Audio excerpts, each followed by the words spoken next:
In fact, towards my ending statement, I have said that 2025 budget is the most corrupt budget ever passed in the history of Congress. Sinabi ko yan. You know what?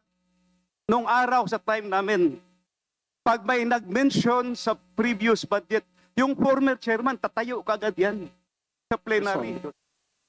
All about this. Alright, sige po.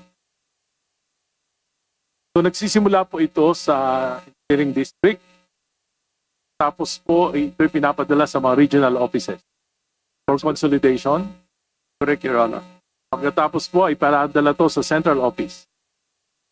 Particularly sa planning office, Department of Public Works. To consolidate po ito including all the regional offices, central offices. Expenditures program, tama po? Yes.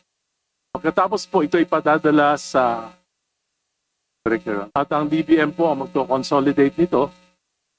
Ito po ay papasa sa Office of the President at aprobahan ng Gabinete. Tama po yun. Dito po nabubuo yung National Expenditure Program. Tama po yun. Pagkatapos po, ito po ay ipidadala sa Kongreso, House of Representatives. Tama po. Tama po yun. At ito po ay magiging General Appropriations Bill. Tama Yeah. po yun. At magkakaroon po ng mga hearings at magkakaroon po ng mga amendments. Errata. Tama po. No? Tama po Kaya, yun. based on consultation with representatives, consultation with the Committee on Appropriations. Tama po yun. Tama po yun. At pagkatapos po, ito ay aprobahan. Second reading. At dito na po magtatapos ang papel ng Department of Public Works at ng DBM. Tama po. Tama po, Your Honor, sa House of Representatives. Pagkatapos po, pag na-aproba ng sa second reading, meron pong small committee appropriations para po pag-aralan yung mga individual amendments ng mga representative. Tama po ba sa inyong pagkakaalam? Tama po, Your Honor. Pagka ito po ay na-aprobahan on second and third reading, po ay padadala sa Senado. Tama po. Magkakaroon po tayo ng BICAM. At yung BICAM po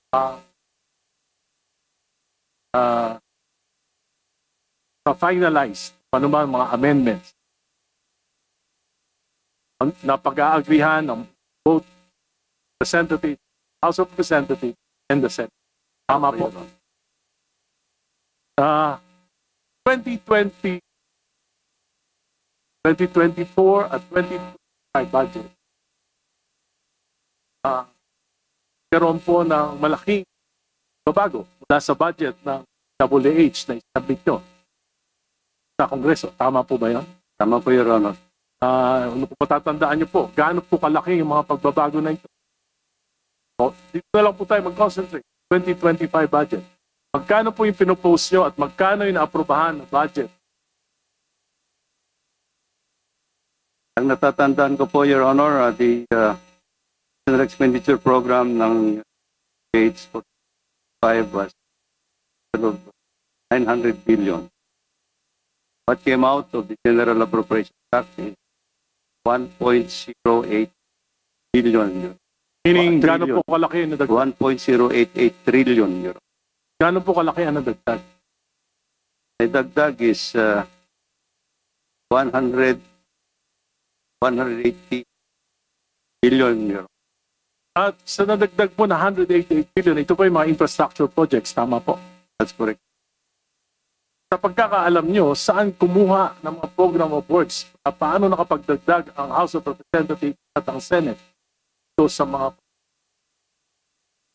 Galing po ba ito sa DPWH, yung mga programa na ito? Yan ay hindi maliwanag po, Your Honor. So ito po ay ginawa ng BICAM without their knowledge. So makakaalam lang po ng mga insertion na ito ay particularly yung BICAM, Senate Committee on Finance, and the Committee on Appropriations of the House of Representatives. Tama po ba yan? Well, as far as we know, Your Honor, that will be product of BICAM. camera. Thank you. Yun na lang po ang aking at Mr. Chair, I would like to move that in order to clear up things, to clarify matters, should invite the chairman of the Committee on Appropriations in the last Congress, the 19th Congress, and the chairman of the committee,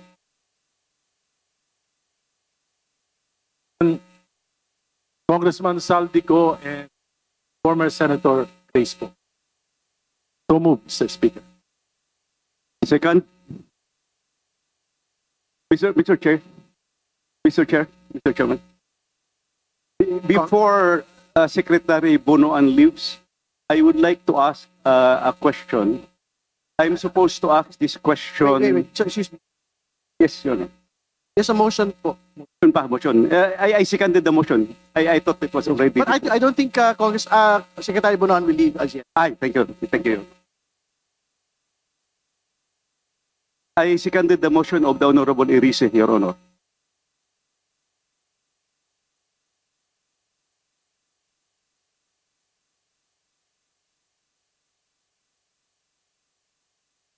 Can we restate the motion, please? Mr. Chair, I move to that this committee invite chairman of the Committee on Appropriations, chairman of the last Congress, the 19th Congress, para malaman po natin kung paano, ano yung talagang storya, bakit nadagdagan na may 100 bilyon at saan nila kinuha yung mga programa na yon na idinagdag sa pantalang sinasabi po Secretary Bonoan na hindi naman po sila yung nagbigay ng mga programa na ito. Alam niyo po, especially on flood control projects, kung malalaking proyekto ito, dapat po mayroong environmental compliance certificate.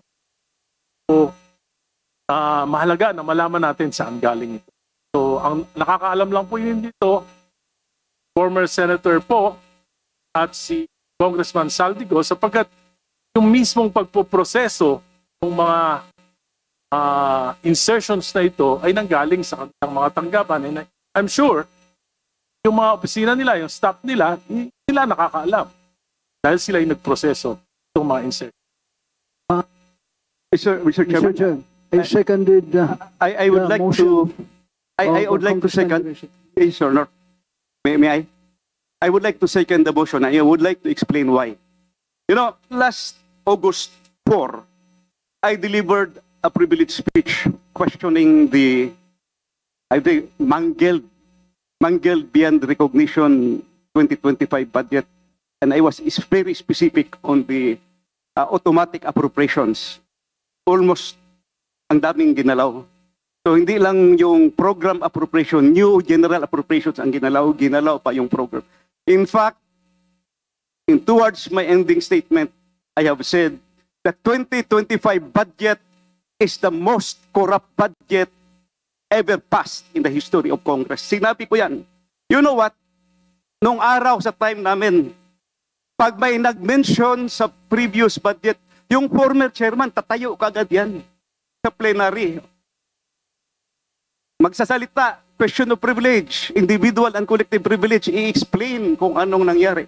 Mr. Chairman, August 4 ako nagsabi, 2025 budget is the most corrupt budget. Hanggang ngayon, wala akong narinig na denial man lang sa previous chairman o sa previous members ng committee. Does this mean na hindi nila kaya i-dispute yung sinabi ko na 2025 budget is the most corrupt budget ever passed in the history of Congress? So I second that motion, Mr. Chairman. Mr. Chairman, I am objecting on the motion. I am objecting on the motion. Chairman, I would like to know the reason why, because I would like to find out if we're going to invite them here, are they resource speakers or they are members of the House of Representatives? Are we going to ask them questions? Are they going to answer it? We'd like to find out. Mr. Chairman,